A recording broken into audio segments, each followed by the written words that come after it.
या ठिकाणी फेब्रुवारी महिन्यात उरूस भरत असतो। हा परभणी जिल्ह्यातील सर्व धर्म समभाव एकात्मतेचं प्रतीक असा हा दर्गा। या ठिकाणी सर्व जाती धर्माचे लोक गुण्या गोविंदाने येतात आणि या यात्रेचा आनंद घेतात।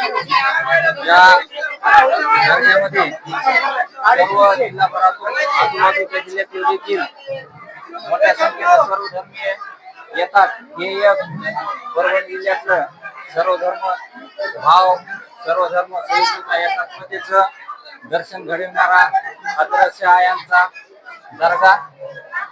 आज या ठिकाणी आम्ही दर्शनासाठी आलो होतो। पूर्ण आनंदाने सर्वजण या दर्ग्याच्या यात्रेमध्ये सहभागी झालेले सर्व धर्मीय बांधव